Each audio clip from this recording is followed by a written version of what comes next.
সম্মানিত মুরব্বী সাহেব, সম্মানিত দিনী ভাই ও বোনেরা, আপনাদেরকে আমি অনুরোধ করে বলছি, এই সমস্ত জিনিস হারাম।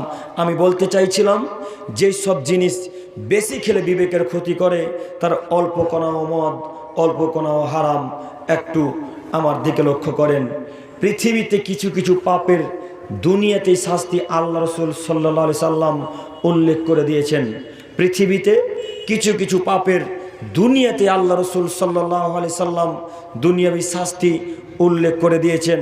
তার একটি হচ্ছে নেশাদার দ্রব্য খায় পান করা।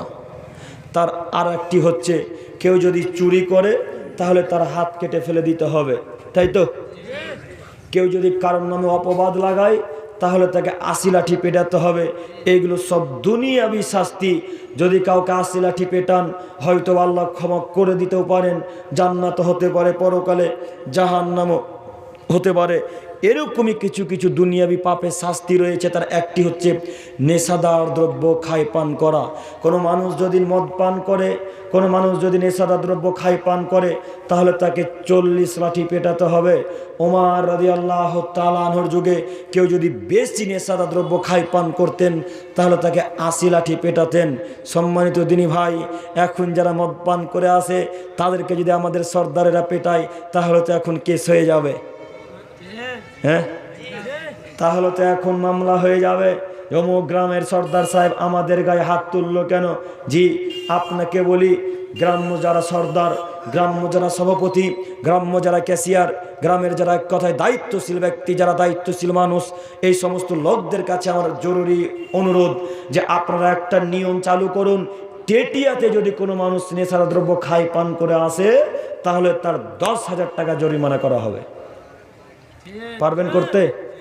পারবেন না। কেন পারবেন না? যে সর্দার সেই তো মদখোর। কি করে পারবেন? যে ক্যাশিয়ার সেই তো মদখোর। কি করে আইন পাস করবেন? আইন যখন পাস করবেন তখন এই যে ছেলেগুলা সর্দারের সাথে বাগানে মদ খেয়েছিল, এই যে ছেলেগুলা ক্যাশিয়ারের সাথে মদ পান করেছিল, তখন বলবো, ও ক্যাশিয়ার সাহেব আপনিও তো মদ খান, বলবে না? কত নিবেন এরকম সমাজ যে যারা মদখোর তারাই সভাপতি, যারা মদখোর তারাই ক্যাশিয়ার, যারা মদখোর তারাই সভাপতির দায়িত্বে, যারা মদখোর তারাই ক্যাশিয়ারের দায়িত্বে? এরকম নেই? এগুলো সব কিয়ামতের পূর্ব লক্ষণ। এগুলো সব কিয়ামতের পূর্ব লক্ষণ। বড় বড় আলেম ওলামা ইকরাম হরিশ্চন্দ্রপুরে কি নাই? বড় বড় দামি দামি মানুষ কি হরিশ্চন্দ্রপুরে নাই? যাদের বড় বড় দাড়ি আছে তারা কি হরিশ্চন্দ্রপুরে নাই? আমার চোখের সামনে কত লোকের মুখে দাড়ি দেখতে পাচ্ছি, একটা লোক দায়িত্বে নেই। সব দাড়ি কাটা টাকুর নিচে প্যান্ট পরা লোককে দায়িত্ব দিতে হবে। হ্যাঁ, সব ওদেরকে দায়িত্ব দিতে হবে। আল্লাহ নবী সাল্লাল্লাহু আলাইহি সাল্লাম বলছেন, লা তাকুমুস সাত, পৃথিবীর মানুষ তোমরা শোনো, কিয়ামত ততদিন পর্যন্ত হবে না হাত্তা ইয়াকুন আসাদুন নাসি বিদুনিয়া লুকাই ইবনে লুকাব, যতদিন পর্যন্ত অধমের সন্তান অধম, অযোগ্যর ছেলে অযোগ্য, বেহায়ার ছেলে বেহায়া যতদিন পর্যন্ত সমাজে নেতৃত্ব না দিচ্ছে ততদিন পর্যন্ত কিয়ামত হবে না। বলেন এই হাদিসের ব্যাখ্যা আপনাকে কি দিয়ে বুঝাবো? আল্লাহ নবী বলছেন অধমের সন্তান অধম, অযোগ্যর ছেলে অযোগ্য যতদিন সমাজের নেতৃত্ব না দিচ্ছে, সমাজের ক্যাশিয়ারের দায়িত্ব, সভাপতির দায়িত্ব, সর্দারের দায়িত্ব না পালন করছে, ততদিন পর্যন্ত কিয়ামত হবে না। আপনি ঘুরে দেখেন এবার, কারণ নাম নেওয়ার প্রয়োজন নেই। সম্মানিত দিনী ভাই, আপনাদেরকে আমি অনুরোধ করে বলছি, যারা দায়িত্বশীল মানুষ আপনারা পরিবর্তন হন। কেন? আল্লাহ কিয়ামতের মাঠে জিজ্ঞাসা করবেন। আল্লাহ নবী সাল্লাল্লাহু আলাইহি সাল্লাম বলছেন, আলা কুল্লুকুম রাইন, পৃথিবীর মানুষ শোনো, প্রত্যেকটা মানুষ প্রত্যেকের জন্য দায়িত্বশীল। অকুল্লুকুম মাসউলিন আন রায়াতিহি, এবং প্রত্যেকটা মানুষকে কিয়ামতের মাঠে তার দায়িত্ব সম্পর্কে জিজ্ঞাসা করা হবে। ইমাম সাহেবকে তার দায়িত্ব সম্পর্কে জিজ্ঞাসা করা হবে, বক্তা সাহেবকে তার দায়িত্ব সম্পর্কে জিজ্ঞাসা করা হবে, ক্যাশিয়ারকে তার দায়িত্ব সম্পর্কে জিজ্ঞাসা করা হবে, বাপকে তার ছেলে মেয়ে সম্পর্কে জিজ্ঞাসা করা হবে, স্বামীকে তার স্ত্রী সম্পর্কে জিজ্ঞাসা করা হবে। প্রত্যেকটা মানুষ যে যে দায়িত্বে আছে সেই সব মানুষকে দায়িত্ব সম্পর্কে জিজ্ঞাসা করা হবে।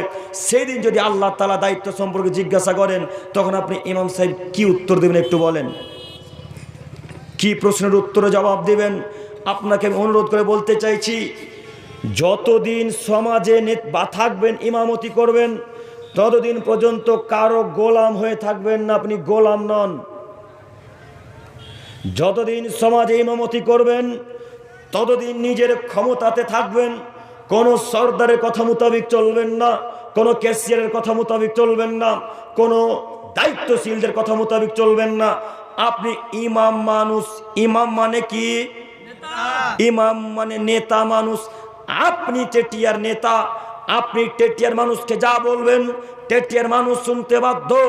আপনি হরিশ্চন্দ্রপুরের মানুষকে যা বলবেন আপনার কথা হরিশ্চন্দ্রপুরের মানুষ শুনতে বাধ্য। যদি সেই কথা কোরআন এবং হাদিসের সাথে মিলে, যদি সেই কথা কোরআন এবং হাদিসের সাথে মিলে। কই আপনি কখন কখন সর্দারের গোলাম হয়ে গেলেন, আপনি কখন কখন ক্যাশিয়ারের গোলাম হয়ে গেলেন। আরে ক্যাশিয়ার একটা সুদখোর আছে, তো শুক্রবারের দিন সুদ সম্পর্কে বক্তব্য রাখছে, তো ক্যাশিয়ার সাহেব ওই মসজিদের কর্নারে বসে আছে, কর্নার থেকে গলা খাকর দিয়ে এরকম করে বলছে, চলবে না। অথচ সুদ সম্পর্কে বক্তব্য মেম্বারে চলছে, ওইখান থেকে ইশারা হয়ে গেল যে আপনার এই সম্পর্কে বক্তব্য চলবে না। ইমাম সে বক্তব্য নীতিকে পরিবর্তন করে দিলেন। এই নেতা দিয়ে কোনোদিন সমাজ পরিবর্তন হবে? এই নেতা দিয়ে সমাজ পরিবর্তন হবে? যে না, এই নেতা দিয়ে সমাজ পরিবর্তন হবে না।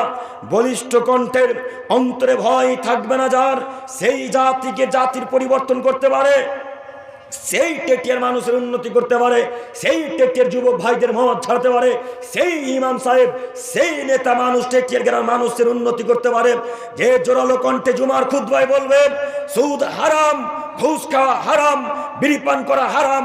আরে আমাকে রাখতে হলে রাখেন টেটিয়াতে, না রাখতে হলে না রাখেন। মাথা বিক্রি করে টেটিয়াতে চাকরি করতে আসিনি, মাথা বিক্রি করে টেটিয়াতে চাকরি করতে আসেনি। যা আপনাদের কথা মোতাবেক চলতে হবে। পৃথিবী সৃষ্টির 50,000 বছর পূর্বে আল্লাহ তাআলা ভাগ্য লিখেছেন, পৃথিবী সৃষ্টির 50,000 বছর পূর্বে আল্লাহ তাআলা ভাগ্য লিখেছেন। সেই দিন যদি ভাগ্য লেখা থাকে যে সুদ সম্পর্কে বক্তব্য রাখার পর, ঘুষ সম্পর্কে বক্তব্য রাখার পর, হারাম সম্পর্কে বক্তব্য রাখার পরেও টেটিয়াতে আব্দুল করিম ইমামতি করবে, টেটিয়াতে আব্দুর রহমান ইমামতি করবে, টেটিয়াতে আব্দুল সাত্তার ইমামতি করবে, তাহলে পৃথিবীর কোনো মায়ের বেটা টেটিয়া থেকে হটাতে পারবে?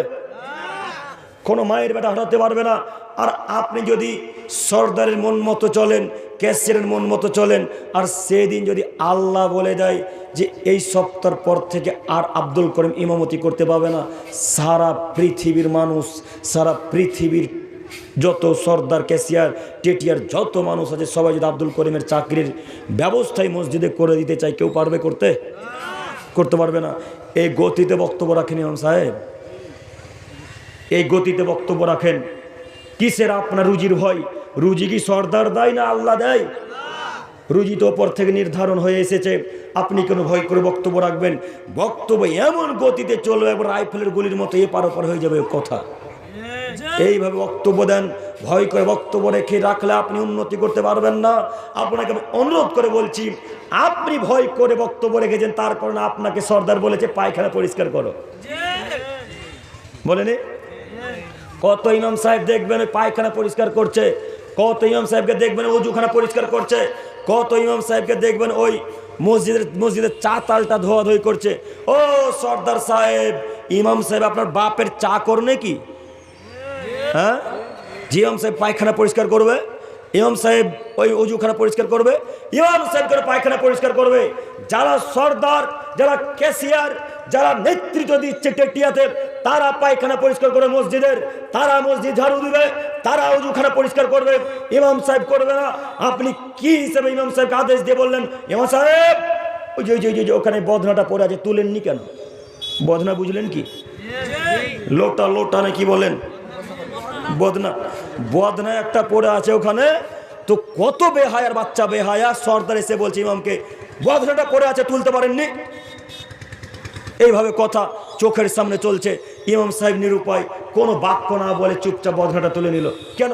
ওই জায়গাতে ইমাম সাহেব বলতে পারলো না আপনার বাপের চা করে এসেছি নাকি?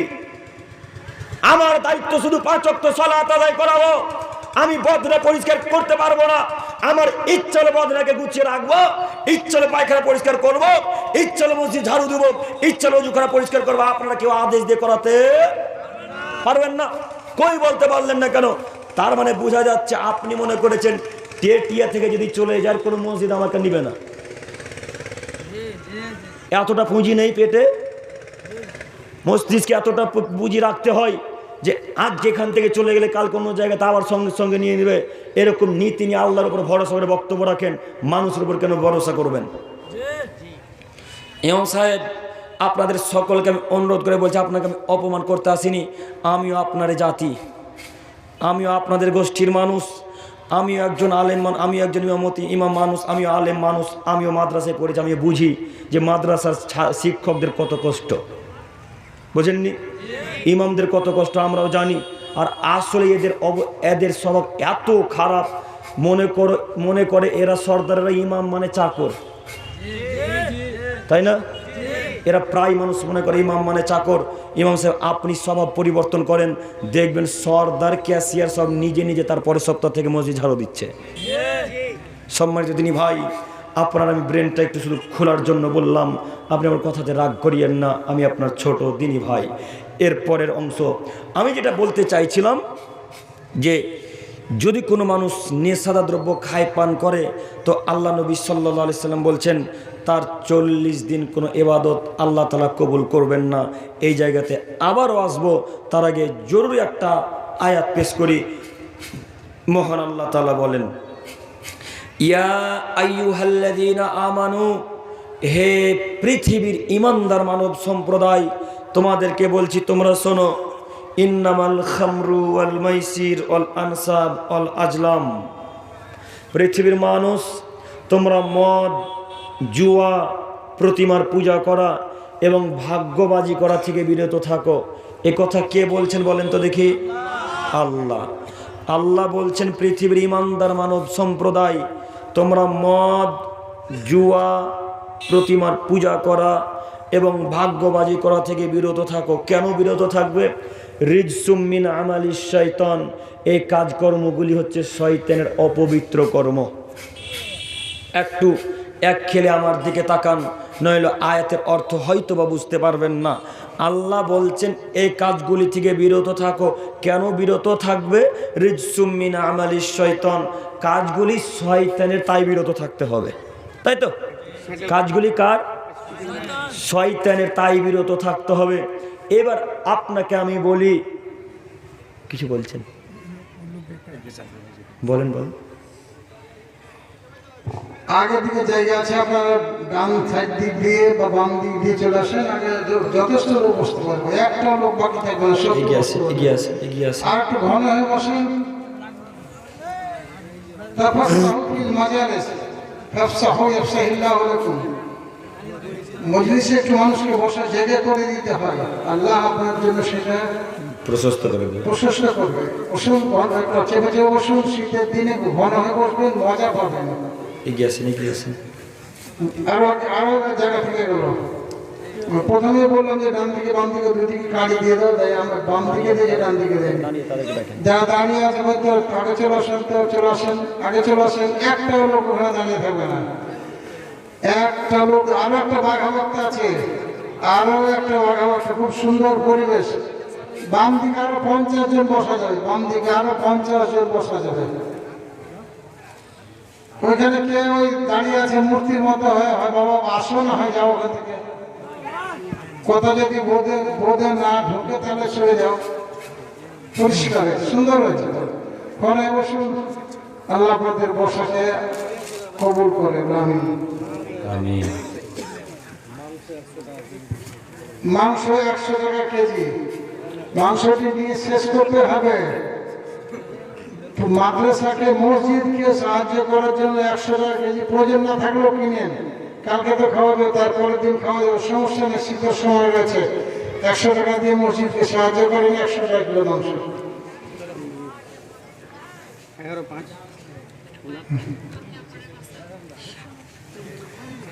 সম্মানিত উপস্থিতি, সম্মানিত দিনী ভাইয়েরা, যেখানেই যাচ্ছি শুধু মাংসই বেঁচে যাচ্ছে, যেখানেই। ওই যে বসরতপুরের ঘটনাটা বললাম একটু আগে, মেলা বসায়নি ওই ভাইয়েরা, ওদেরও মাংস বেঁচে গেছে। ওরা বলছে যে আমরা 200 টাকা কেজি বেচবো। তো একবার এলাম করলো 220, তার কিছুক্ষণ পর 210, 200, তারপর 170। তা আপনার একেবারে 100 টাকা গো, অনেক কম। কালকেও জালসা ছিল আপনাদের চাঁচলে, ওনারা 150 টাকা করে বেচলো। এটা রান্না মাংস না? রান্না মাংস। দিনী ভাইয়েরা, অনেক মাংস বেঁচে গেছে। আপনারা সব বাড়ি থেকে খেয়ে এসছেন নাকি গো? তাহলে এত মাংস বাঁচলো। তো যাই হোক, যাওয়ার সময় বাড়ি যাওয়ার সময় নিয়ে নেবেন। আর যেনারা এখন মাংসের স্থানে আছেন, হয়তো ক্যারি প্যাকেটে 1 কেজি করে মেপে রেখে দেন, ভাইরা যাওয়ার সময় একটা করে ক্যারি ধরে নেবে ইনশাল্লাহ, ইনশাল্লাহ। তো সম্মানিত দিনী ভাই, আমি বলতে চাইছিলাম, আল্লাহ তাআলা বললেন, পৃথিবীর মানুষ তোমরা মদ, জুয়া, প্রতিমার পূজা করা এবং ভাগ্যবাজি করা থেকে বিরত থাকো। কেন বিরত থাকবে? রিজসুম মিন আমালিশ শাইতান, এ কাজকর্মগুলি হচ্ছে শয়তানের অপবিত্র কর্ম, তাই বিরত থাকবে। একটু আপনাকে আমি এবার বলতে চাইছি যে শয়তানের কথা মোতাবেক যারা চলবে তারা জান্নাতুল ফেরদাউস যাবে? কোথায় যাবে? জাহান্নামে যাবে। তো শয়তানের কথা মোতাবেক চলে যারা, তারা যদি জাহান্নামে যায়, তো এবার আপনাকে বলি, বিড়ি, গুল, গুটকা, গাঁজা, হিরোইন, ইয়াবা, তিরঙ্গা, জর্দা, সিগারেট, খৈনি, ফেন্সিডেল, এগুলো সব কার কাজ? শয়তানের কাজ। তো এগুলো যারা খাই পান করে তারা এখন কোথায় যাবে? কথা বলে আপনারা ফেঁসে যাচ্ছেন, কিন্তু আপনাদের কাছেই বিড়ি, সিগারেট আছে, ফাঁসেন না। একটু হিসাব করে প্রশ্নের উত্তর দিবেন। জি, তো আল্লাহ বলছেন রিজসুম মিন আমালিশ শাইতান, তোমরা শয়তানের অপবিত্র কর্ম থেকে বিরত থাকো। তার মানে বোঝা যাচ্ছে যে এগুলো সব শয়তানের অপবিত্র কর্ম, নোংরা কর্ম, খারাপ কর্ম। ও হুজুর সাহেব, ও সর্দার সাহেব, ও মুরব্বী সাহেব, আপনাদেরকে একটু আমি বলি, আপনারা আজকে এইখানে এসেছেন, এটা দিনী সভা না অন্য সভা? দিনী সভা। যারা পড়তে পারেন, পিছনে কি লেখা আছে একটু বলতে পারবেন? টেটিয়া দেখি সাহেব, ওটা হ্যাঁ আমি ওটা পড়ে নিই, আপনারা পড়ে শোনান একবার ওদেরকে। শুনতে পেয়েছেন কি পড়েছে? না শুনতে পেলে আমার একটা শোনেন এবার। প্রথমে বিসমিল্লাহির রহমানির রহিম লেখা আছে, আনন্দ সংবাদ। তারপরে লেখা আছে টেটিয়া মোড় জামে মসজিদের উন্নতিকল্পে দ্বিতীয়তম বিরাট ধর্মীয় জালসা। তো এইখানে যদি লেখা থাকতো টেটিয়া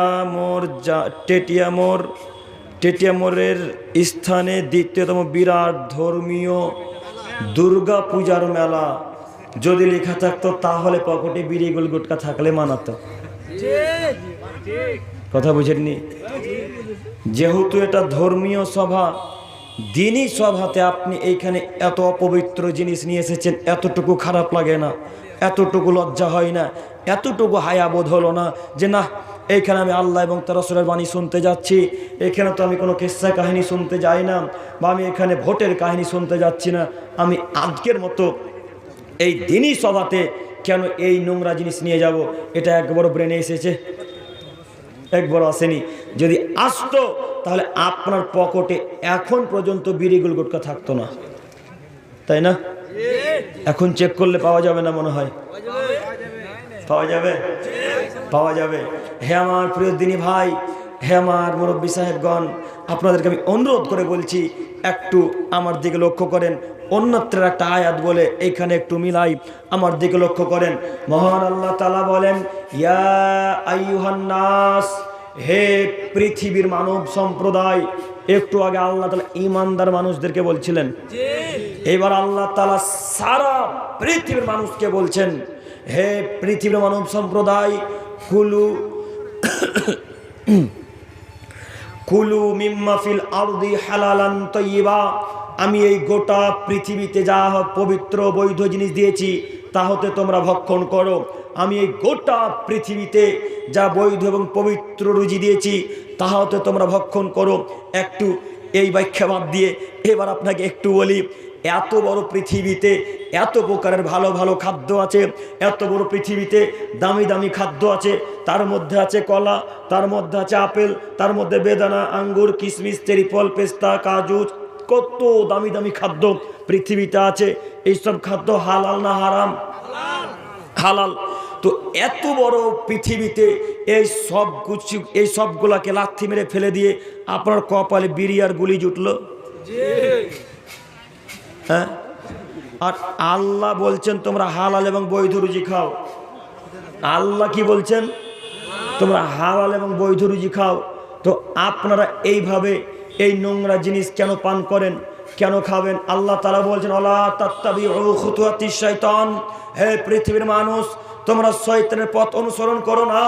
ইন্নাহু লাকুম আদুউম মুবিন, নিশ্চয়ই শয়তান তোমাদের খোলাখুলি শত্রু, নিশ্চয়ই শয়তান তোমাদের প্রকাশ্য শত্রু, শয়তান তোমাদের সামনাসামনি শত্রু। একটু আমার দিকে তাকান। আল্লাহ তাআলার সাথে আজাজিল চ্যালেঞ্জ করে এসেছেন, আল্লাহ তোমার আদমের ছেলে মেয়েকে আমি দেখে ছেড়ে দেবো, তারা কিভাবে জান্নাত যেতে পারে? তোমার আদমের ছেলে মেয়েকে আমি দেখে ছেড়ে দেবো, তারা কিভাবে জান্নাত যেতে পারে? আদমের ছেলে মেয়েকে আমি জাহান্নামে ভরে দিয়ে তারপরে বেরিয়ে আসবো। তখন আল্লাহ তাআলা বললেন, আচ্ছা ঠিক আছে আজাজিল, যা, আমিও তোর সঙ্গে চ্যালেঞ্জ করলাম। আমার আদমের ছেলে মেয়ে যদি পাপ করতে করতে করতে করতে করতে করতে করতে আসমান সম পরিমাণ পাপ করে, পাপ করতে করতে করতে করতে জমিন সম পরিমাণ যদি পাপ করে, আর এতগুলা পাপ করার পর আমাকে একবার যদি বলে আল্লাহ তুমি বড় দয়াবান, তুমি বড় ক্ষমাবান, তুমি বড় রহমান, আল্লাহ তোমার কাছে ভিক্ষা চেয়ে বলি, না জেনে পাপ করেছি, অজান্তেই পাপ হয়ে গেছে, আল্লাহ তুমি ক্ষমা করো, আল্লাহ তুমি ক্ষমাশীল, আল্লাহ তুমি দয়াশীল, আল্লাহ তুমি গফুরুর রহিম, আল্লাহ তুমি ক্ষমা না করলে কেউ ক্ষমা করবে না।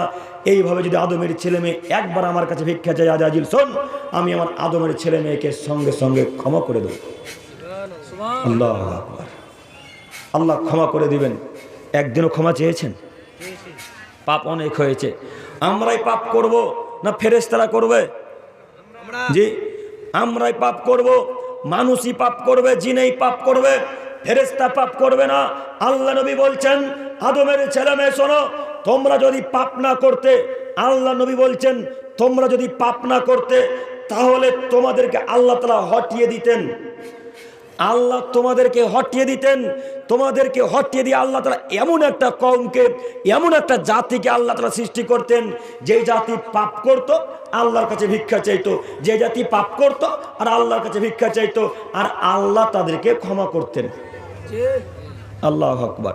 তো পাপ মানুষই করবে, পাপ মানুষেরই হবে, পাপ করব আমরা, ক্ষমা চাইবো আমরা আল্লাহর কাছে, কিন্তু ক্ষমা চাইতে জানলাম না, ক্ষমা চাইতে শিখলাম না। ওই রকমভাবে ক্ষমা চাই, 2 দিন 4 দিন 5 দিন 10 দিন ক্ষমা চাই, বা কোনো একটা দোয়া করি আল্লাহর কাছে, আল্লাহ যখন 10 দিন পর দোয়া কবুল করে না, তখন রাগ করে বলি আল্লাহ তো দোয়া কবুল করেই না, কত করব, বলি না? অথচ দোয়া করার কিছু নীতি আছে। প্রথমত সূরা ফাতিহা পাঠ করতে হয়, তার প্রশংসা করা লাগে, তারপর রাসূলের ওপর দরুদ পাঠ করতে হয়, তারপরে কিছু আরবিতে যা জানেন তা বলবেন, তারপরে এক পর্যায়ে আল্লাহকে বলেন আল্লাহ ক্ষমা করো, আল্লাহ এই দোয়া কবুল করো। আল্লাহ যদি দোয়া 1 বছর পরও কবুল করে, তবু ধৈর্য ধারণ করতে হয়। ধৈর্য আমাদের অন্তরে নেই। ধৈর্যশীল খুব দামি একটা জিনিস। আল্লাহ নবী বলছেন, যাকে ধৈর্য প্রদান করা হলো তাকে একটা পৃথিবীর অন্যতম উপহার প্রদান করা হয়েছে। সহিহ বুখারী ও মিসকাতের হাদিস। একটু আপনাকে আমি অনুরোধ করে বলতে চাইছি, এইদিকে আমি যাচ্ছি না, আমি যে বাক্য বলতে চাচ্ছিলাম সেটা হচ্ছে এই, যে আপনি আল্লাহর কাছে ভিক্ষা চাইছেন, আল্লাহ ক্ষমা করো, আল্লাহ ক্ষমা করো, আল্লাহ ক্ষমা করো, কিন্তু আপনি নেশাদার দ্রব্য খাই পান করেছেন, মনে করেন মদ খেয়েছেন, মদ পান করেছেন। মদ খাওয়া হয় না, পান করা হয়, তাই না? পানি খাওয়া হয়, পানি খাওয়া হয় না, পানি পান করা হয়। যদিও আমরা গ্রামের মানুষ খাওয়া দাওয়াই বলি, যাই হোক বোঝানোর জন্য বলে বেরিয়ে যাচ্ছে, মাইন্ডে নেবেন না।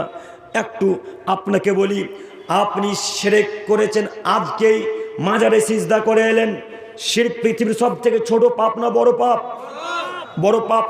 এত বড় পাপ করেছেন, পাপ করে এসে আজকে ভুল বুঝতে পেরে আল্লাহকে সঙ্গে সঙ্গে 2 রাকাত সালাত আদায় করে বলছেন আল্লাহ তুমি বড় দয়াবান, তুমি বড় ক্ষমাবান। অজান্তে মাজারে সিজদা করেছি, অজান্তে মাজারে 1 টাকা দান করেছি, অজান্তে মাজারে চাদর চড়িয়ে এসেছি, অজান্তে মাজারের কাছে কিছু চেয়ে এসেছি। আল্লাহ তুমি ভিক্ষা করো, তুমি আমাকে ক্ষমা করো, আল্লাহ তুমি আমাকে ক্ষমা ভিক্ষা দাও, আল্লাহ জিন্দেগিতে মাজারের ধারে কাছে যাব না, আল্লাহ তুমি ক্ষমা করো। শিরকের মতো বড় পাপ করে একবার যদি আল্লাহকে বলেন আল্লাহ ক্ষমা করো, আল্লাহ বলবেন যা তোকে আমি ক্ষমা করে দিলাম। আল্লাহু আকবার। কিন্তু যদি একবার নেশা দ্রব্য খাই পান করে নেন, এক মুখী বলেন না চিপি বলেন, এটাকে চিপি, 1 চিপি যদি এইভাবে মদ পান করে নেন, তাহলে আল্লাহ আপনার দিকে এখন 40 দিন আর তাকাবেন না। বলেন তো পাপ ছোট না বড় শিরকের চাইতে? শিরকের চাইতে পাপ ছোট না বড়? ছোট। তারপরেও আল্লাহ তাআলা 40 দিন আপনার দিকে তাকাবেন না। বলেন এই অবস্থায় যদি আপনি এখন মারা যান তখন জান্নাতুল ফেরদাউস যাবেন নাকি? যদিও দোয়া করে আল্লাহ আপনাকে জান্নাত দেখ, সকলে বলি আমিন। আপনাকে অনুরোধ করে বলতে চাইছি, আল্লাহ নবী বলছেন, আনাস ইবনে মালিক রাদিয়াল্লাহু তাআলা থেকে বর্ণিত, তিনি বলেন রাসূলুল্লাহ সাল্লাল্লাহু আলাইহি ওয়াসাল্লাম বলেছেন, মান সারাবাল খামরা লাম ইয়ারদাল্লাহু আনহু 40 লায়ালা। যদি কোনো মানুষ নেশাদার দ্রব্য খায় পান করে, যদি কোনো মানুষ নেশাদার দ্রব্য খায় পান করে, তাহলে আল্লাহ তার দিকে 40 দিন পর্যন্ত নারাজ থাকেন। নারাজ থাকেন। এখানে আল্লাহ নবী বললেন। অন্যতে আরেকটা হাদিসে আব্দুল্লাহ বিন উমর বলছেন, মান সারাবাল খামরা সাকারালাম তুকবালু সালাতুন 40 সাবাহা।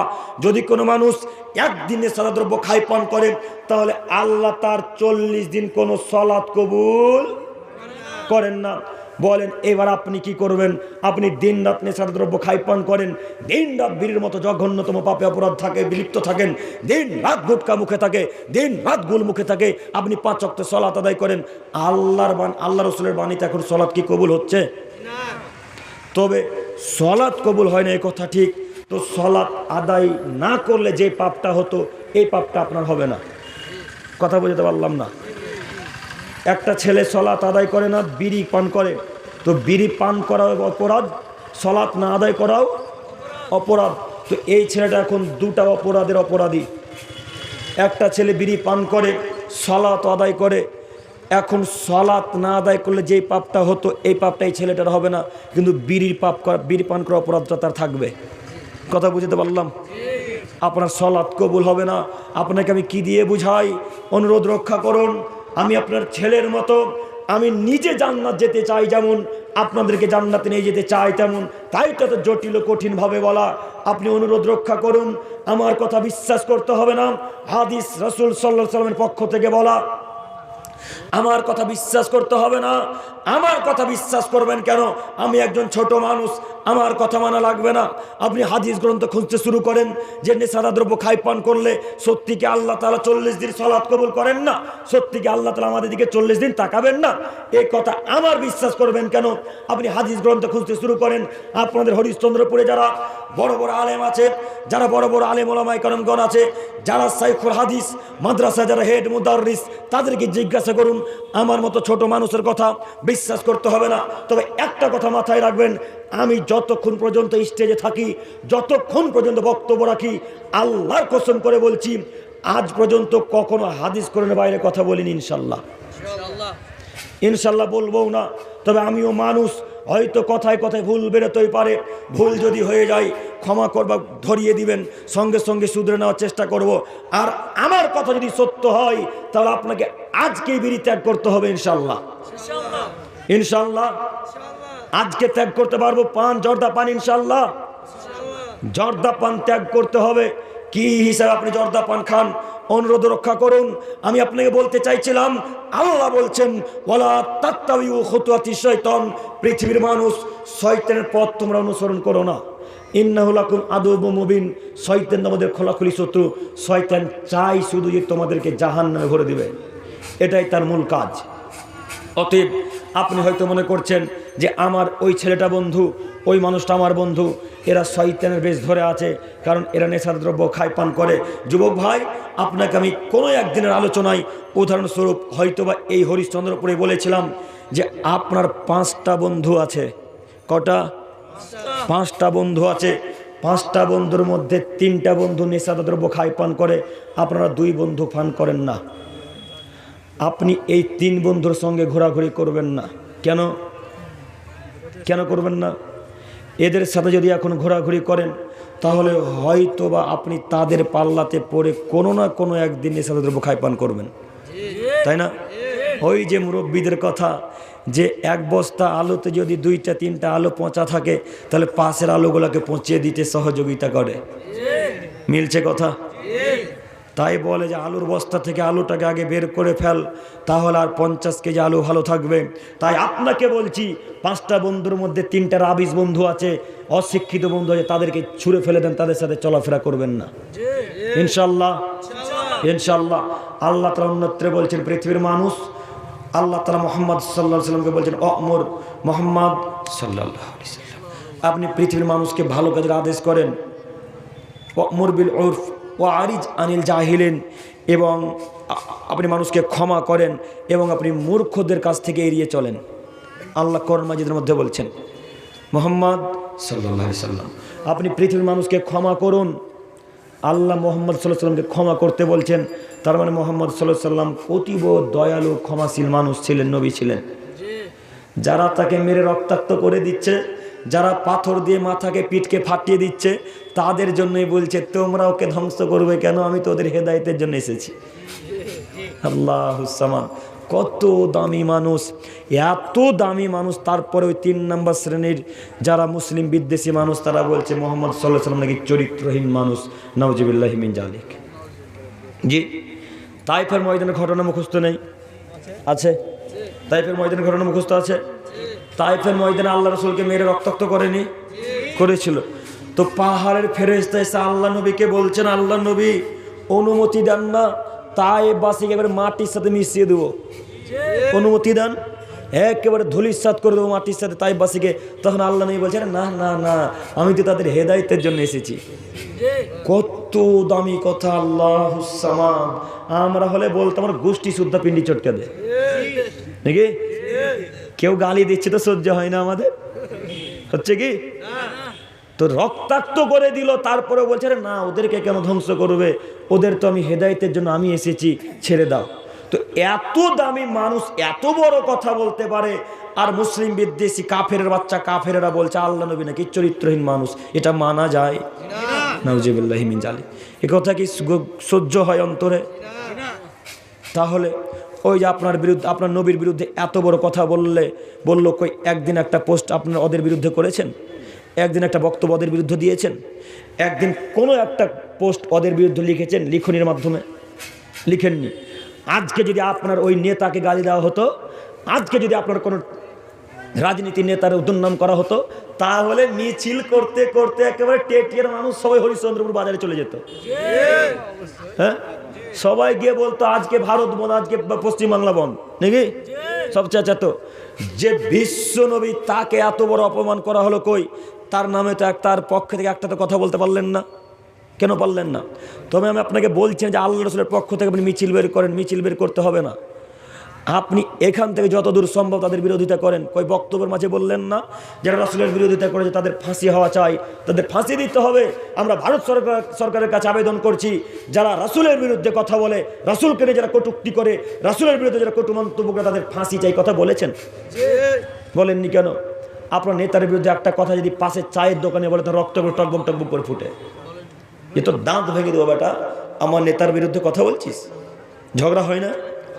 চায়ের দোকানে যে কত ঝগড়া হলো শুধু নেতাকে নিয়ে। হ্যাঁ, যে নেতাকে নিয়ে ঝগড়া আপনারা করছেন, ওই নেতা এসিতে ঘুমিয়ে আছেন, আর আপনারা বাপ বেটা ঝামেলা করছেন। এদের মতো অশিক্ষিত মানুষ পৃথিবীতে আছে? হ্যাঁ, যে নেতার জন্য কাটাকাটি, ওই নেতা এসিতে, এসি গাড়িতে ঘুরে, এসি বাড়িতে শয়, বড় বড় 5 স্টার হোটেলে গিয়ে আশ্রয় নাই, আর আপনি আর আপনার বেটা টেটিয়া বাজারে যুদ্ধ করছেন, ঝগড়া করছেন। আপনাকে ওরা এতটুকু মূল্যায়ন করে না, এতটুকু। বুঝেননি কথা? কেন তাদের জন্য মিছিল করবেন আপনি? লজ্জা হয় না? পাশেই মনে হয় কি গ্রাম আছে, কাতলামারি না কি গ্রাম আছে, সবাই নাকি এরা এই দল করে। ওরা আরো ডেঞ্জার মানুষ না? ওরা নাকি রাতারাতি দিনে দিনে মানুষকে কেটে হটিয়ে দেয় গো। তো যাই হোক, আল্লাহ হেফাজত দান করুক। বক্তব্য দিতে গিয়েছিলাম গহমাবাদ, এই ভাইটা ছিল, এনার আব্বাও ছিল শাইখুল হাদিস, উনিও ছিলেন। তো বক্তব্য দিতে যাব তার আগে আমাদেরকে খাওয়াইতো ইমাম সাহেব, বা কোনো মানুষ খাওয়াইতো। তো সেদিন ইমাম সাহেব বা কে কে খাওয়াচ্ছে মনে আসে না, তো বলছে আব্দুল করিম ভাই অনেক বড় মানুষ আমার থেকে, বয়স্ক মানুষ, আমি তো ছোট, বয়স কম।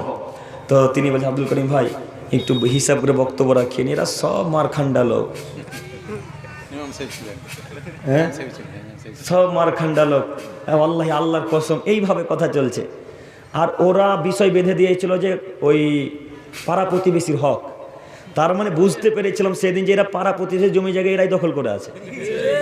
হ্যাঁ, তো বক্তব্য দিয়ে নেমে যাচ্ছি, তো কিছু কিছু আর ওদের শরীর স্বাস্থ্য যে মোটা মোটা চওড়া চওড়া গো, মানে ওরকমই লোক আছে সব মনে হচ্ছে। তো এই লোকগুলা নেমে এসে আমি গাড়িতে চাপবো, গাড়ি নিয়ে এসেছিলাম, গাড়িতে চাপবো এমন তো অবস্থায় এসে একটা লোক সালাম দিয়ে বলছে, ভাই আমরা আর ঝগড়া করি না। তার মানে এর আগে আরো ঝগড়া করতো, বলছে আমরা ঝগড়া করি না, আমরা মিলে গেছি সবাই। তো আলহামদুলিল্লাহ ভালো মিলে গেছেন। তো সম্মানিত মুরব্বী সাহেব, আপনি ক্ষমতা দেখায়েন না, আপনার থেকে ক্ষমতাশীল জাতি ছিল আদ জাতি, সামুদ জাতি। জি, কত শক্তি আল্লাহ তাআলা দিয়েছিলেন তাদেরকে, কত শক্তি। এইভাবে পাথরে যদি একটা থাবা মারতেন, গুতা মারতেন, তো পাথর দ্বিখণ্ডিত হয়ে যেত। এত ক্ষমতা, এত পাওয়ার, এই লম্বা লম্বা মানুষ, এই শরীর চওড়া স্বাস্থ্য, শরীর স্বাস্থ্য মোটা মোটা মানুষ, এত শক্তিশালী মানুষ পৃথিবীতে আছে না চলে গেছে? চলে গেছে না? তো আপনি কেন ক্ষমতা দেখাচ্ছেন? আপনি কেন ক্ষমতা দেখাচ্ছেন? ক্ষমতার জোরে একটা মানুষকে হত্যা করে দিলেন, পার্টির জোরে একটা মানুষকে হত্যা করে দিলেন, মনে করছেন মারা যাবেন না? সম্মানিত দিনী ভাই, আপনাদেরকে অনুরোধ করে বলছি, ক্ষমতা দেখাবেন না ইনশাআল্লাহ। আরও একদিন বক্তব্যতে বলেছিলাম, কেউ যদি এক থাপ্পড় মেরে দেয় তো সঙ্গে সঙ্গে পাল্টা চলে আসেন, কেউ যদি সালা বলে দেয় তো বহুনু বলে বাড়ি চলে আসবেন, বাঁচার পথ আছে। মনে আছে কথা? কেউ যদি সালা বলে চায়ের দোকানে গালি দেয় তো বহুনু বলে পাল্টা ফেরত চলে আসেন বাড়িতে, বাঁচার পথ আছে কিয়ামতের মাঠে। কেন বলেন তো? নেকি কিন্তু কিয়ামতের মাঠে পাবেন ইনশাআল্লাহ। পাবেন না? পাবেন। এখন যদি ওই লোকটা সালা বলার কারণে আপনিও যদি সালা বলেন, তাহলে সবই তো নেকি কেটে বাতিল হয়ে গেল, গেল না? তো আপনাকে এই জন্য শতদিন বক্তব্যের মাঝে বলেছি যে আপনার দুর্নাম করে পিছন দিক ছিঁড়ে ফেলে দেখ, আপনি একটা কথা বলতে যাবেন না তাদের বিরুদ্ধে, বুঝেননি? আপনার শত শত দুর্নাম করুক না কেন, একটা বাক্য তাদের বিরুদ্ধে বলবেন না। আপনি একটা বাক্য তাদের বিরুদ্ধে বলবেন না, নেকি কোথায় পাবেন? আল্লাহর কাছে। যত লোক চায়ের দোকানে গীবত করেছে ইমাম সাহেবের, যত লোক দুর্নাম করেছে সর্দারের নামে, যত লোক ক্যাশের নামে দুর্নাম করেছে, পরনিন্দা পরচর্চা করেছে, এই সব নাকি কিয়ামতের মাঠে দিয়ে দেওয়া লাগবে। দেওয়া লাগবে না? জি, আল্লাহ আমাদেরকে বোঝার তৌফিক দান করুক, সকলে বলি আমিন। সম্মানিত দিনী ভাই, বলছিলাম যে শয়তানের পথ অনুসরণ করবো না ইনশাআল্লাহ। আব্দুল করিম ভাই বারবার শয়তানের পথ অনুসরণ করতে নিষেধ করছেন, বারবার শয়তানের পথ অনুসরণ করতে নিষেধ করছেন, কিন্তু শয়তানের পথ কোনটা একটু বলবেন কি? জি বলি, শয়তানের পথ হচ্ছে সুদ খাওয়া। সুদ আশা করি টেটিয়াতে চলে না? চলে। শয়তানের পথ হচ্ছে বন্ধন নেওয়া, বন্ধন দেওয়া। বন্ধন চলে টেটিয়াতে? বন্ধন তো বাড়ি বাড়ি চলে, চলে মহিলারা বন্ধন দিতে যায়, যাই না? যাই। এইবার দেখি তো আপনাকে খারাপ লাগে কিনা, দেখি আপনার খারাপ লাগে কিনা। আপনার স্ত্রী বন্ধন দিতে যাচ্ছে, তখন কত সাজগুজ করে ওর না চাদর একেবারে ফেস পাউডার সোনো মেখে বন্ধন দিতে যাচ্ছে। তো কে ওটা ওর এত সাজগুজ করে যাচ্ছে ওখানে? হ্যাঁ, আয়েশা রাদিয়াল্লাহু তাআলা আনহাকে, একটু আমার দিকে তাকান, একটু তাকান তো মুরব্বী সাহেবগণ, আপনারা আমার দিকে তাকান, আব্বা জানেরা, চাচারা একটু আমার দিকে তাকান। আয়েশা রাদিয়াল্লাহু তাআলা আনহা ধুলাতে খেলাধুলা করছেন। আয়েশা ছোট্ট মহিলা, আয়েশা রাদিয়াল্লাহু তাআলা আনহা খেলাধুলা করছেন। তো তার বান্ধবী, তার দিদি আসমা রাদিয়াল্লাহু তাআলা আনহা হয়তোবা তাকে ডাকলেন, আয়েশা এসো, তোমাকে এখন সাজানো হবে রাসূলের জন্য, মুহাম্মদ সাল্লাল্লাহু আলাইহি ওয়াসাল্লামের জন্য তাকে এখন কি করা হবে? সাজানো গোজানো হবে। কেন? কেন? এখন মুহাম্মদ সাল্লাল্লাহু আলাইহি ওয়াসাল্লামের সাথে তার বাসুর রাত, কথা বুঝেনি মনে হয়। এখন মুহাম্মদ সাল্লাল্লাহু আলাইহি ওয়াসাল্লামের সাথে তার কি? বাসুর রাত। তাই আয়েশা রাদিয়াল্লাহু তাআলা আনহাকে সাজানো হলো, তো আল্লাহ রাসূলের কাছে পাঠানো হবে, তাই তো? তো আপনার স্ত্রী এত সাজগুজ করে ওই বন্ধনওয়ালার কাছে গেল, ওটার স্বামী নাকি? হ্যাঁ, লজ্জা হয় না? খারাপ লাগে না? এতটুকু হায়াবোধ হয় না? আপনি বন্ধন নিবেন, আপনার স্ত্রীকে পাঠাবেন, দুইটা পাপ আপনি একসাথে করলেন। কেমন দুইটা পাপ আব্দুল করিম ভাই বুঝে বলেন? আমাদের টেটে এত জোর গলে বক্তব্য দিচ্ছেন, হিসাব করে বক্তব্য দিয়েন। জি, হিসাব করে বক্তব্য দিচ্ছি, আপনি একটু লক্ষ্য করেন। আপনি আমার দিকে তাকান। আপনি বন্ধনে দুইটা পাপের কাজ করেছেন। এক, বন্ধন হালাল না হারাম? বন্ধনে সুদ নাই মনে হয়, আছে? তো বন্ধন নিয়ে কম আছে, তো কম নিয়ে যাওয়া হয়েছে নাকি তাহলে? হ্যাঁ, তো বলি তাহলে আপনি যখন কম আছে বললেন তো কথাটা বলেই এদিকে যাই। ওই আপনাদের একটা হুজুর আছে, হুজুর কোনোদিন কোনো আলেমের, আমি আলেম তো ওদেরকে বলি না, কোনোদিন কোনো বক্তার নাম নিয়ে বক্তব্য রাখি না। কোনোদিন দেখেছেন ভাইরা যে কোনোদিন কোনো বক্তার নাম নিয়ে বক্তব্য দিয়েছি? ইনশাল্লাহ বলবো না। তো আপনার হুজুর বলছে মানে একটু বুঝিয়েন। আপনার হুজুরকে প্রশ্ন করেছে, একটা পেপার ধরিয়ে দিয়েছে যে হুজুর ব্যাংকের সুদ কি জায়েজ? কথা বুঝছেন কি? ব্যাংকের সুদ কি জায়েজ? কিছু পরিমাণ সুদ আছে ওই ভাইয়ের কথাতে, কিছু পরিমাণ সুদ আছে। তো হুজুর একেবারে নির্দ্বিধায় বলছে ব্যাংকের সুদ একেবারে জায়েজ। তো এই লোকটা ঠোঁট এখন যেহু ঠোঁট এখন কাটে, কিয়ামতের মাঠে কাটা হবে না তো কার কাটবে গো? হ্যাঁ, কার কাটবে? আনাস ইবনে মালিক রাদিয়াল্লাহু তাআলা আনহু বলছেন রাইতুল লাইলাতা উসরা বিরিজালান তুকরাজু সাফাহুল মাকারাজি মিনান নার। আল্লাহর নবী বলছেন আমাকে নিয়ে যাওয়া হলো মেরাজে। তো নিয়ে যেতে যেতে যেতে যেতে আমাকে কিছু লোকের পাশ দিয়ে নিয়ে যাওয়া হলো। তো যেতে যেতে দেখলাম কিছু লোক আগুনের কাঁচি নিয়ে আছে। কিসের কাঁচি? আগুনের কাঁচি।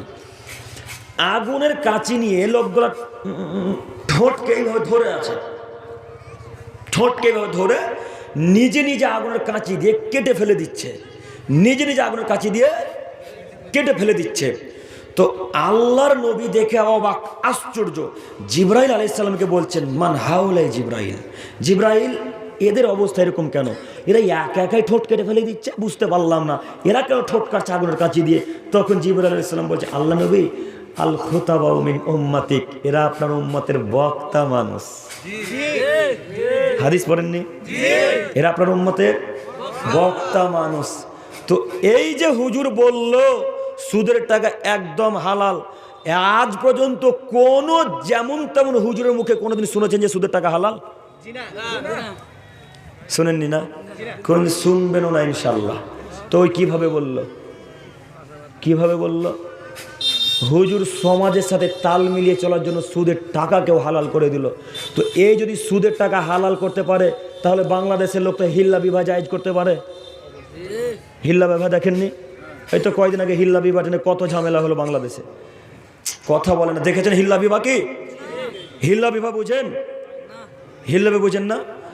শর্তের বিনিময়ে বিবাহ করা, হয়তো 1 সপ্তাহ বা 2 ঘন্টা বা 2 মাস বা 3 মাস বা 1 বছর বা 12 মাস বা 10 মাস হিসাবে কন্টাকে বিবাহ করে, এটা হলো হিল্লা বিবাহ। এই বিবাহ বাংলাদেশের একটা ইমাম সাহেব করে ওই সঙ্গম নাকি ওখানে হয়েছে, নাউজুবিল্লাহি মিন জালিক। জি শুনেছেন, ঘটনা দেখেছেন ফেসবুকে ইউটিউবে না? তো এটা হলো হিল্লা বিবাহ। হিল্লা বিবাহ জায়েজ নাকি? হিল্লা বিবাহ চিরতরে হারাম, আল্লাহ নবী করে দিয়েছেন। কে করেছেন হারাম? হারাম। এই হিল্লা বিবাহ এখনো ওই তুরস্কে না কোথায় চলে, যাই হোক দেশটা নাম মনে পড়ছে না, ফিলিস্তিন না তুরস্ক যত সম্ভব, যাই হোক নামটা মনে আসছে না, যত সম্ভব তুরস্ক এখনো তাদের ওখানে হিল্লা বিবাহ চলে।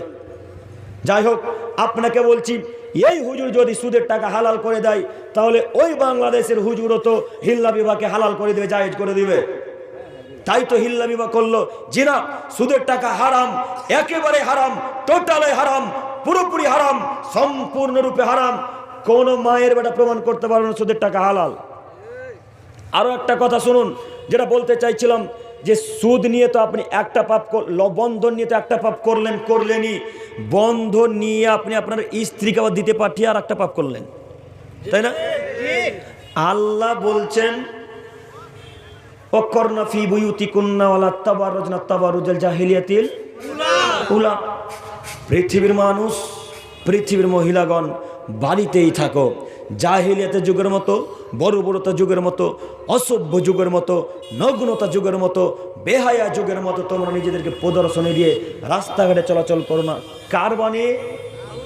আল্লাহর বাণী। তিনি বলেন আপনার স্ত্রীকে বন্ধন দিতে পাঠিয়ে 2টা পাপ করলেন না? একটা সুদের মতো জঘন্য পাপে লিপ্ত হলেন, 2 নিজের স্ত্রীকে ওই পরপুরুষের কাছে পাঠিয়ে আর একটা পাপ করলেন।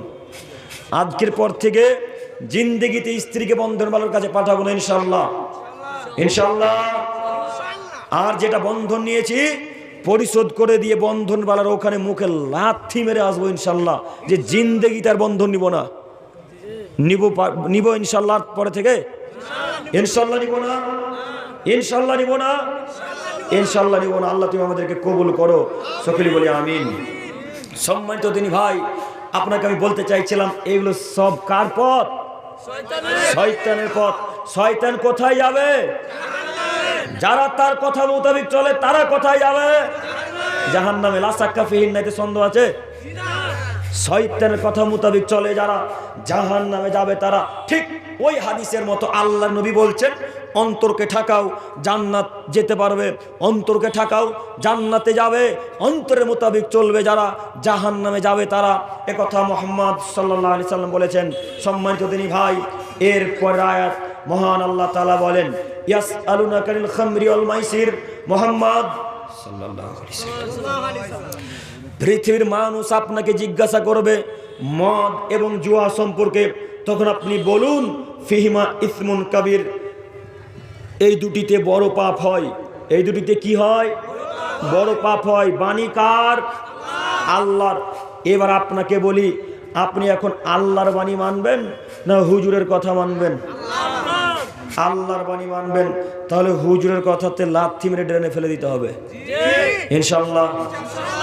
হুজুরের কথার গ্রহণযোগ্য নয়। আল্লাহ বলছেন আপনাকে সারা পৃথিবীর মানুষ জিজ্ঞাসা করবে, তখন আপনি বলিয়েন ফিহিমা ইসমুন কাবীর, এতে বড় পাপ হয়, এই দুটিতে বড় পাপ হয়। একটু আপনাকে আবারও অনুরোধ করে বলতে চাইছি, 12-13 বছর মাদ্রাসায় পড়েছেন, আলহামদুলিল্লাহ। আল্লাহ আপনার দ্বারা খিদমত কবুল করুক, সকলে বলি আমিন। 12-13 বছর মসজিদ মাদ্রাসাতে আছেন এখন পর্যন্ত, আপনি একটু জোরালো কণ্ঠে হাদিস কোরআন পড়ে বক্তব্য রাখার চেষ্টা করেন, ইনশাল্লাহ আশা করি গ্রামের মানুষ পরিবর্তন হবে ইনশাল্লাহ। আল্লাহ তুমি আমাদেরকে কবুল করে নিও, সকলে বলি আমিন। সম্মানিত দিনী ভাই, এর পরের হাদিস আব্দুল্লাহ ইবনে উমর রাদিয়াল্লাহু তাআলা আনহু থেকে বর্ণিত। তিনি বলেন, রাসূল সাল্লাল্লাহু আলাইহি সাল্লাম বলেছেন, কুল্লু মুসকিরিন খামর, পৃথিবীর মানুষ তোমরা শোনো, প্রত্যেকটা নেশাদার দ্রব্য মদ, অকুল্লু খামরিন হারাম, আর প্রত্যেকটা নেশাদার দ্রব্যই হারাম। প্রত্যেকটা নেশাদার দ্রব্যই মদ, আর প্রত্যেকটা মদই হারাম। ওমান সারাবাল খামরান ফিদ দুনিয়া মা তালামিয়াতু মিন হাওয়া ওয়া মুদমিন ওয়া লাম ইয়াসরাবা ফিল আখিরা। পৃথিবীর মানুষ শোনো, যদি কোনো মানুষ পৃথিবীতে নেশাদার দ্রব্য খাই পান করে মৃত্যুবরণ করে, পৃথিবীর মানুষ শোনো, যদি কোনো মানুষ পৃথিবীতে নেশাদার দ্রব্য খাই পান করে মৃত্যুবরণ করে, তাহলে পরকালে সে সুস্বাদু পানি পান করতে পাবে না। সহিহ মুসলিম ও মিসকাতের হাদিস। বলেন এই হাদিসের ব্যাখ্যা আমি আপনাকে কি দিয়ে বুঝাবো? আপনি আবার আমাকে বলিয়েন না যে আব্দুল করিম ভাই এই হাদিস আপনি বললেন, আপনি বাড়ি নিয়ে যান। আমাকে বলিয়েন না। কেন আমাকে বলবেন না? আমি তো মদ খাই না, আমি তো বিড়ি পান গাঁজা কিছুই খাই না, আপনারা নেশাদার দ্রব্য খাই পান করেন, কাজে আপনাকে মেনে নিতে হবে। সম্মানিত মুরব্বী সাহেব, আপনাকে আমি অনুরোধ করে বলছি, পরকালে যদি সুস্বাদু মিষ্টি পানি পান করতে চান, পরকালে যদি সুস্বাদু পানি পান করতে চান, তাহলে এহকালে কি ত্যাগ করতে হবে? নেশাদার দ্রব্য ত্যাগ করতে হবে, তাহলে পরকালে সুস্বাদু পানি পান করতে পারবেন। আর একটা হাদিস বলি, তারপরে দুইটা হাদিসের একসঙ্গে ব্যাখ্যা। জাবের রাদিয়াল্লাহু তাআলা আনহু থেকে বর্ণিত, তিনি বলেন, রাসূলুল্লাহ সাল্লাল্লাহু আলাইহি ওয়াসাল্লাম বলেছেন, ইন্না আলাল্লাহি আহাদান, আল্লাহ তাআলা ওয়াদা করেছেন। কে ওয়াদা করেছেন? আল্লাহ তাআলা। সহিহ মুসলিম ও মিসকাত। একটু মনোযোগ দিয়ে বক্তব্য শ্রবণ করেন। ওয়াদা করেছেন আল্লাহ। কি ওয়াদা? আল্লাহ নবী বলছেন, লিমান সারেবাল মুস্কিরা আইয়াসকিয়াহুল্লাহু ফিতনাতিল খাবাল, যারা নেশাদার দ্রব্য খাই পান করে তাদেরকে আল্লাহ তিনাতে খাবাল পান করাবেন। কিলা ইয়া রাসূলুল্লাহ সাল্লাল্লাহু আলাইহি ওয়াসাল্লাম, আমা তিনাতুল খাবাল, তিনাতে খাবাল আরবি ভাষা। তারপরও সাহাবীগণ বুঝতে পারলেন না। কোন সময় বাংলা ভাষা, তারপরও আমরা বুঝতে পারি না, তাই না? আমরা সবাই জানি ঘর মানে বাড়ি, কিন্তু এই বাড়ির আর সমর্থক শব্দ নেই, আছে না? আছে। কোন সময় সমর্থক শব্দ যখন ব্যবহার করি, তখন আমরা যারা সাধারণ মানুষ তারা বুঝতে পারি না, পারি কি? তো মনে করেন এটা হয়তো আরবির একটু কঠিন ভাষা। আল্লাহ নবী বললেন তিনাতে খাবার পান করা হবে তাদেরকে যারা নেশাদার দ্রব্য খায় পান করে।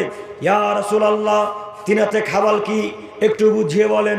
তখন আল্লাহ নবী সাল্লাল্লাহু আলাইহি ওয়াসাল্লাম বললেন, আরাকু আহলিন নার আও উসারাতু আহলিন নার, জাহান্নামীদেরকে যখন জাহান্নামের মধ্যে নিক্ষেপ করা হবে, জাহান্নামীদেরকে যখন জাহান্নামের মধ্যে নিক্ষেপ করা হবে, জাহান্নামে নিক্ষেপ করার পর আগুনে যখন তাদের শরীর জ্বলে পুড়ে ঝলসে যাওয়ার পর তাদের শরীর থেকে রক্ত আর পুঁজ বেরোবে তো।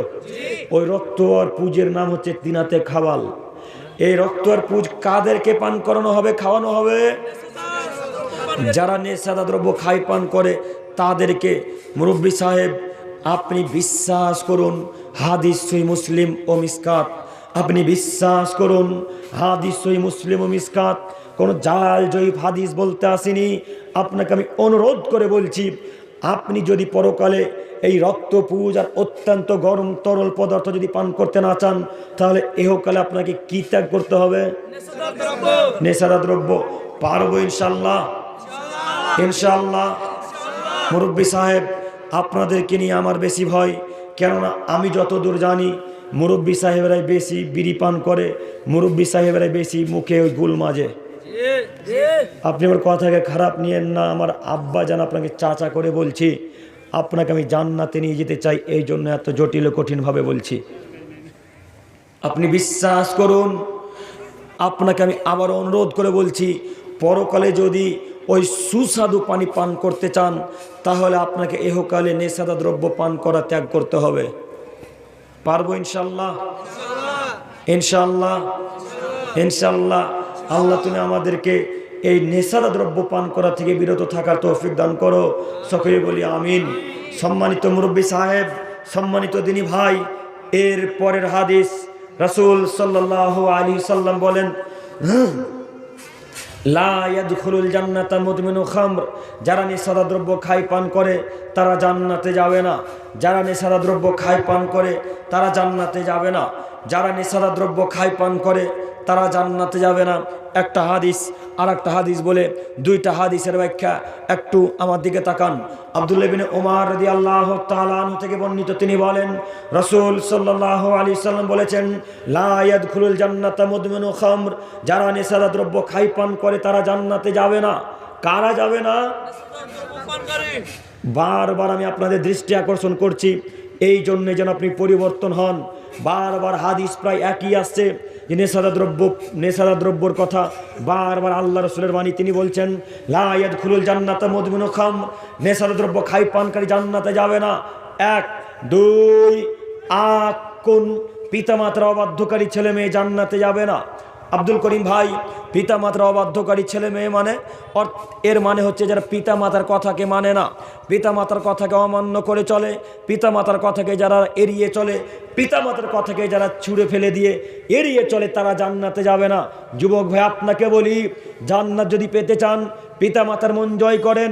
জান্নাত যদি পেতে চান পিতামাতার মন জয় করেন। জান্নাত যদি পেতে চান পিতামাতার মন জয় করেন। আপনি কেন স্ত্রীর মন জয় এত করবেন? স্ত্রীর মন জয় করার কারণে মাকে কষ্ট দেন, স্ত্রীর মন জয় করার কারণে বাপকে কষ্ট দেন, স্ত্রী মন জয় করার কারণে আপনি আপনার ভাইদেরকে গালি দিয়ে কথা বলেন। কথা মিলছে? এই ভাইরা কত বোকা। যুবক ভাইদেরকে আমি এই জন্য মাঝে মাঝে বলি যে আপনি এত বোকা কিভাবে হলেন। এই যুবক ভাইরা কেরালাতে বেশি কাজ করে না? হরিশ্চন্দ্রপুর, মালদা, চাঁচলের মানুষ সব থেকে বেশি কেরালায় কাজ করে আমি যতদূর জানি। কেননা আমি কেরালায় একবার জালসায় গিয়েছিলাম তাদের প্রোগ্রামে। কেরালায় তারা জালসা করেছিল, এত বাঙালি, প্রায় বাঙালি শুধু হরিশ্চন্দ্রপুর আর ওই বর্ধমান, প্রায় বাঙালি শুধু হরিশ্চন্দ্রপুরের, মালদা জেলার। তো যাই হোক, আপনাকে বলছি, ওই যে কেরালাতে কাজে গেছেন, কেরালায় কাজে গিয়ে প্রতিদিন 1200-1500 করে টাকা ইনকাম করছেন, তাই না? লেবার বা মিস্ত্রিতে খেটে 1500-1700 টাকা ইনকাম করছেন, কেউ 1800 করে। তো এই টাকা মাস গেলে কার অ্যাকাউন্টে ছাড়েন? হ্যাঁ, এই ছেলেটা খুবই বুঝে লেগেছে গো, ওর স্ত্রীর অ্যাকাউন্টে ছাড়ে। আর যুবক ভাই, তোমাকে বলেছি যে স্ত্রীর অ্যাকাউন্টে টাকা ছাড়িও না গো। তুমি যে স্ত্রীর অ্যাকাউন্টে টাকা ছাড়ছো, যেই দিন 1 লাখ 1.5 লাখ টাকা হবে, সেদিন তোমার মুখে লাথি মেরে বাপের বাড়ি চলে যাবে। সেদিন কি করবে? সব টাকা স্ত্রীর অ্যাকাউন্টে কেন? সব টাকা স্ত্রীর অ্যাকাউন্টে কেন? আর তুমি তোমার স্ত্রীর কারণে তোমার মায়ের অ্যাকাউন্টে টাকা দাও না শুধু। কথা মিলছে? তোমাকে শতদিন বলেছি স্ত্রীর উপরে এত ভরসা করিও না। তুমি এত বেহায়া কখন কখন হয়ে গেলে। নতুন বিবাহ করেছো তুমি, তারপরের দিন ভিন্ন হতে হবে কেন তোমাকে? ভিন্ন বুঝেন না, যুদ্ধ বলেন ভিন্ন। বিবাহ করেছেন 1 মাস হলো, 1.5 মাস পর কেন ভিন্ন হতে হবে, জুদা হতে হবে কেন, আলাদা হয়ে যেতে হবে? পিতামাতাকে দেখা লাগবে না? আপনার স্ত্রী বলছেন তোমার বাপ মাকে ভাত দিতে হবে না, তোমার বাপ মাকে চাল ডাল টাকা পয়সা দিতে হবে না, তখন তুমি বলছো ঠিকই তো বলছো, চলো আজকে আমরা আলাদা হয়ে যাই। আলাদা হয়ে গেলেন। আপনাকে বলি বিবাহের 2 মাস পরেই সব চাবিকাঠি, বাড়ির যত জিনিসপত্র দায়িত্ব স্ত্রীর হাতে তুলে দিলেন। এই ভুল করবেন না। আজকে স্ত্রীর হাতে যদি চাবিকাঠি তুলে দেন, স্ত্রীকে যদি নেতৃত্ব দেন, তাহলে স্ত্রীর কাছে সারা জীবন ছোট হয়ে থাকতে হবে, তাই না? আর এত বদ আপনারা কখন কখন হলেন? আপনার স্ত্রী কেন ভোটে নেমেছে বলেন? হ্যাঁ, আল্লাহ নবী বলছেন যেই পরিবারে মহিলা নেতৃত্ব দিবে, যেই গ্রামে মহিলা নেতৃত্ব দিবে, যেই দেশে মহিলা নেতৃত্ব দিবে, সেই দেশে গজব নাজিল হবে, সেই দেশে গজব নাজিল হবে, সেই দেশে আল্লাহর গজব নাজিল হবে। বলেন, আপনি আপনার স্ত্রীকে নেতৃত্ব দেওয়ার দায়িত্ব দিয়েছেন, আপনার স্ত্রীর কাছে চাবিকাঠি, আপনার স্ত্রীর কাছে সব টাকা, আপনার সংসারে এখন সুখ আসবে? ওর তো বুদ্ধি হাঁটুর নিচে, মহিলাদের বুদ্ধি হাঁটুর নিচে, মাথাতে নাই, কখন কি কাজ করে বুঝতে পারে না। তাই তো মাঝে মাঝে আপনাকেও যেই গালি, যে ভাষাতে গালি দেয়, আপনার বাপকে সেই ভাষাতে গালি দেয়, তাই না? কথা মিলে না মনে হয়? ওদের বুদ্ধি কম, ওদের হাতে চাবি কাঠি তুলে দিতে হবে না, সব টাকা ওদেরকে দিতে হবে না। যদি সব টাকা, ব্যাংকিং ব্যবস্থা সব টাকা তাদের হাতে তুলে দেন, তাহলে আপনাকে ছোট হয়ে বলতে হবে। আপনার যখন 1000 টাকা প্রয়োজন, তখন আপনাকে বলতে হবে রহিমা 1000 টাকা দাও না, হরিশ্চন্দ্রপুর বাজারে যাব। এইভাবে ছোট হয়ে স্ত্রীর কাছে চাইতে হবে তখন, বুঝেননি? তাহলে আপনি ইনকাম করে তার কাছ থেকে চাওয়া লাগবে কেন? আপনি ইনকাম করেছেন, যখন স্ত্রীর টাকা প্রয়োজন আপনি নিজে থেকে আপনার স্ত্রীকে টাকা দেবেন। সব টাকা তার ব্যাংকে কেন? সব টাকা তার ব্যাংকে কেন? আপনি দেখতে পাচ্ছেন না দুনিয়ার অবস্থা, যে দুবাই কাজে গেছে একটা ছেলে, 10 বছর আসেনি। কয় বছর? বাস্তব ঘটনা বাংলাদেশের। গত বছর বাংলাদেশ গিয়েছিলাম, তো ওর পরিবার কান্নাকাটি করে মরে যাচ্ছে। 10 বছর দুবাই থেকে এসে বিবাহ করে দুবাই গেছে, আর আসেনি। তো যত টাকা সব স্ত্রীর অ্যাকাউন্টে ছাড়ে, সব টাকাকে এক জায়গায় করে, যে শুনেছে আমার স্বামী আসবে, তার কিছুদিন আগে উধাও। ঠিকই করেছে না? সত্যি ঠিকই করেছে। কেন স্ত্রীর কাছে টাকা রাখবে? হ্যাঁ, কেন? ওর মা বাপ নাই, ওর নিজের অ্যাকাউন্ট নাই। যুবক ভাই, আপনাদেরকে বলছি, আপনি একটু মাথাতে রাখেন কথা। যারা আপনারা বিবাহ করেননি, আপনাদেরকে বলছি, স্ত্রী অ্যাকাউন্টে টাকা রাখবো না ইনশাল্লাহ। কালকে সকালে দেখবেন থালা মাজবার বলবে আব্দুল করিম কিসের জন্য যে এসেছিল, মানে গাল দিয়ে থুবেন আর আমাকে এরা, যে যাও ভাই 1000 1500 টাকা দিয়েছিল, আর দিবে না। তো যুবক ভাইয়েরা, টাকা দিতে নিষেধ করিনি আপনাকে, টাকা দিতে নিষেধ করেছি? টাকা দিতে নিষেধ করি। আপনি টাকা দিবেন, যতটা প্রয়োজন ততটা দেন, বেশি নাই। লক্ষ্মীর ভান্ডার তো আছেই, 500 টাকা দেন, যত টাকা প্রয়োজন। ডাক্তারখানা যাওয়ার প্রয়োজন, টাকা লাগবে তো। ওরা তো উপার্জন করে না, না বিড়ি বাঁধে ওরা? বিড়ি বাঁধে নাই গ্রামে? না, আলহামদুলিল্লাহ বাঁধে, বাঁধে না। হ্যাঁ, তো যাই হোক, তারা তো উপার্জন করে না, আর উপার্জন করতেও পাঠাবেন তাদেরকে, এটা মেনে নেওয়া যায় না। মেনে নেওয়া যায়? এটা ইসলাম সমর্থন করে না। তবে ওই যে আপনাদের উত্তর দিনাজপুর পাশে পার্শ্ববর্তী জেলা, উত্তর দিনাজপুরে প্রোগ্রামে গিয়েছিলাম গত বছর, দেখছি যুবতী মহিলারা রায় কাটছে গো, সব মুসলমানের কন্যা। আচ্ছা বলেন, যে এটা কি ইসলাম মেনে নেয়? তো তারা উপার্জন করবে, কথা ইসলাম মেনে নেয় না। আপনাকে বলছি, স্ত্রীর টাকা প্রয়োজন, স্ত্রীকে দেওয়া লাগবে। স্ত্রীর টাকা প্রয়োজন, স্ত্রীকে দিতে হবে। আপনি একেবারেই দিবেন না, এটা হবে অত্যাচার, তখন কিয়ামতের মাঠে স্ত্রীকে নাকি দিতে হবে। কাজেই আপনি একটু বিবেচনা করে চলাচল করবেন। আরও একটা কথা, মুরব্বী সাহেব, এবার আপনাকে বলি, মুরব্বী সাহেবের স্ত্রী হয়তো ভোটে নামেনি, যুবক যাদের 30 বছর 32 বছর যাদের বয়স, তাদের স্ত্রীকে ভোটে নামিয়েছেন। আচ্ছা, আপনি কি আপনার স্ত্রীকে ফ্রি ভেবেছেন নাকি?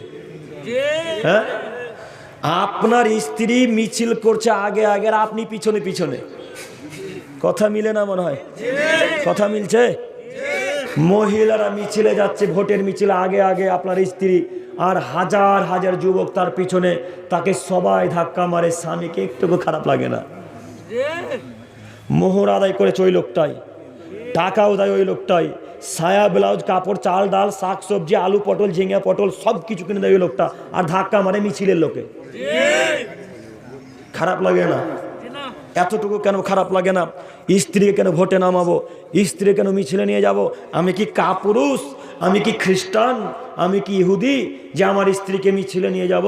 আমি কি খ্রিস্টান যে আমার স্ত্রীকে ভোটের পদ্ধতিতে ওই খ্রিস্টান আব্রাহাম লিঙ্কনের পদ্ধতিতে নামাবো? আমি কেন আমার স্ত্রীকে ভোটের পদ্ধতিতে নামাবো? এ টেটিয়ার মানুষ মহিলার নামে নামানো হয় ভোটে? আছে, যারা আছে তারা ঠিকই টের পাবে। আপনাকে অনুরোধ করে বলছি, আপনার স্ত্রীকে কালকে ইস্তফা দিয়ে ভোটের পদ্ধতি যে রাজনীতিতে ছিল এই পথকে ত্যাগ করে দিয়ে বাড়িতে রাখেন। ও বাড়ির বস্তু, ও ঘরের বস্তু, ও শুধু আপনাকে শান্তি তৃপ্তি দিবে আর আপনার ছেলে মেয়ের দেখাশোনা করবে, ছেলে মেয়েকে পড়ালেখা করাবে, এটাই তার কাজ। বাড়ির বাইরে সে কাজ করবে, এটা ইসলাম প্রাধান্য দেয় না। যে অতএব যাদের স্ত্রী ভোটের পদ্ধতিতে আছে এই পথকে বন্ধ করে দিতে হবে। আল্লাহ তুমি আমাদেরকে বুঝার তৌফিক দান করো, সকলে বলি আমিন। সম্মানিত দিনী ভাই, এর পরের হাদিস বলছিলাম, রাসূল সাল্লাল্লাহু আলাইহি ওয়াসাল্লামের বাণী বলতে গিয়ে কত কত কথা বললাম। যাই হোক, একটা কথা যেটা আমি বারবার আপনাদেরকে বোঝাতে চাইছি সেটা হচ্ছে নেশাদার দ্রব্য থেকে বিরত থাকবো। ইনশাআল্লাহ, ইনশাআল্লাহ বিরত থাকতে পারবো ইনশাআল্লাহ। আল্লাহ তুমি আমাদেরকে কবুল করে নাও, সকলে বলি আমিন। সম্মানিত দিনী ভাই, এর পরের হাদিস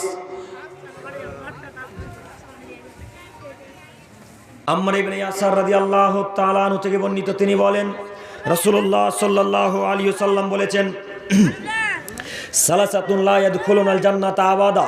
এক হাদিস আল্লাহ রাসূল বলছেন, তিন শ্রেণীর মানুষ। এ ভাইরা একটু তাকান, একটু শেষ হাদিস। রাসূল সাল্লাল্লাহু আলাইহি ওয়াসাল্লাম বলছেন, সালাসাতুন লা ইয়াদখুলুনাল জান্নাতা আবাদা, তিন শ্রেণীর মানুষ জান্নাতে যাবে না। অন্যত্র রাসূল সাল্লাল্লাহু আলাইহি ওয়াসাল্লাম বলেন, সালাসাতুন কদ হারামাল্লাহু আলাইহিম আল জান্নাহ, তিন শ্রেণীর মানুষের উপর আল্লাহ তাআলা জান্নাতকে হারাম করে দিয়েছেন। এক, মুদমিনুল খামর, যারা নেশাদ্রব্য খায় পান করে তাদের উপরে জান্নাত হারাম। দুই, আকুন, পিতামাতার অবাধ্যকারী ছেলে মেয়ের উপরে জান্নাত হারাম। তিন, আদায়ুস আল্লাযী ইউকিররু ফি আহলিহিল খাবাস, বাড়িতে যে বেহায়াপনার সুযোগ দেয় সেই লোকটার জন্য জান্নাত হারাম। এ কথা মুহাম্মদ সাল্লাল্লাহু আলাইহি সাল্লাম বলেন। সম্মানিত মুরব্বী সাহেব, হয়তো দায়ুসের অর্থটা বুঝতে পারলেন না। দায়ুসের অর্থ মানে বাড়িতে আপনি পুরুষ, আপনার স্ত্রী বেহায়া হয়ে ঘোরাঘুরি করছে, আপনি দায়ুস। আপনি বাড়িতে পুরুষ উপস্থিত, আপনার কন্যা জিন্সের প্যান্ট পরে টেটিয়ার বাজারে ঘুরতে চলে গেল, আপনি দায়ুস। আপনি পুরুষ বাড়িতে উপস্থিত, আপনার বাড়ির পুত্রবধূ, আপনার বাড়ির সন্তান প্যান্ট টাকুর নিচে পড়ে আছে, অথচ বলতে পারলেন না আব্দুর রহমান প্যান্ট টাকুর নিচে পড়তে হয় না, আপনি দায়ুস। আপনি দায়ুস। আপনার স্ত্রী মাথায় কাপড় না দিয়ে বাইরে থালা বাসন মাজে, আপনি দায়ুস। আপনার স্ত্রী বাইরে টিউবওয়েলে উলঙ্গ হয়ে গোসল করে, আপনি দায়ুস। আপনার স্ত্রী, আপনার কন্যা ওই টাইট ফিটিং লেগিংস না জেগিংস বলে প্যান্টটা, কি নাম গো, ওই যে একদম টাইট ফিটিং যে লেগিংস না লেগিংসের প্যান্ট আপনার কন্যা পরে, আর আপনার কন্যা তো পরে আপনার স্ত্রীও পরে। হ্যাঁ, আপনার স্ত্রী লেগিংসের প্যান্ট পরে, আপনার স্ত্রী কি দেখাতে চাচ্ছে, আপনার কন্যা কি দেখাতে চাচ্ছে? আল্লাহ নবী বলছেন, তিন শ্রেণীর মানুষ জান্নাতে যাবে না। তার এক শ্রেণীর মানুষ হচ্ছে রাজুলাতুম মিনান নিসা, পুরুষের বেশধারী নারী। যেই মহিলা পুরুষের বেশধারী চলে, যেই মহিলার পুরুষের জুতা স্যান্ডেল পরে, যেই নারী পুরুষদের প্যান্ট শার্ট পরে, তারা জান্নাতে যাবে না। একটু আপনাকে বলি, আপনার চোখের সামনে আপনার কন্যা জিনিসের প্যান্ট পরে, কই নিষেধ করতে পারলেন না? আপনার চোখের সামনে আপনার মেয়ে পুরুষদের ওই শু পরে, বুট জুতা, আপনি নিষেধ করতে পারেন না? আপনার চোখের সামনে আপনার কন্যা বুকে ওড়না না নিয়ে, মাথায় কাপড় না দিয়ে ঢং ঢং করতে করতে টেটিয়ার টিউশন করতে চলে গেল, নিষেধ করতে পারলেন না? আপনি দায়ুস। আপনাকেই আল্লাহ নবী দায়ুস বলেছেন। আপনি এখন জান্নাত যেতে পারবেন না। দায়ুসের পরিণতিতে হটাতে হবে, দায়ুস থেকে আপনাকে বেঁচে থাকতে হবে। বাড়িতে সতর্ক করে রাখতে হবে, বাড়ির স্ত্রীকে, নিজের কন্যাদেরকে, ছেলে মেয়েদেরকে বলে রাখতে হবে, শোনো, কোনো নারী যেন বাইরে গোসল না করে আজকে থেকে, ইনশাল্লাহ। এইভাবে আপনাকে আদেশ করতে হবে। তাহলে আপনার খাতা দায়ুসের খাতা থেকে নাম কাটবে, নইলে দায়ুসের খাতা থেকে নাম কাটবে না। আল্লাহ আমাদেরকে বোঝার তৌফিক দান করুক, সকলেই বলি আমিন। আমাদের বক্তা সাহেব উপস্থিত, আমার সময় অতিক্রম হয়ে গেছে, আমি আর সময় লং করতে চাইছি না। পরিশেষে বলতে চাইছি, হে প্রভু দয়াময়, আমি অনেকক্ষণ আলোচনা করলাম আল্লাহ, আমরা যেই মোতাবেক আলোচনা করলাম আল্লাহ, আমরা সেই মোতাবেক যেন আমরা সকলেই আমল করতে পারি, তার তুমি তৌফিক দান করো, সকলেই বলি আমিন। পরিশেষে দোয়া করি, হে প্রভু দয়াময়, তুমি আমাদের যুবক ভাই এবং বৃদ্ধ চাচা আব্বুদেরকে এই নেশার দ্রব্য পান করা থেকে বিরত থাকার তৌফিক দান করো, সকলে বলি আমিন।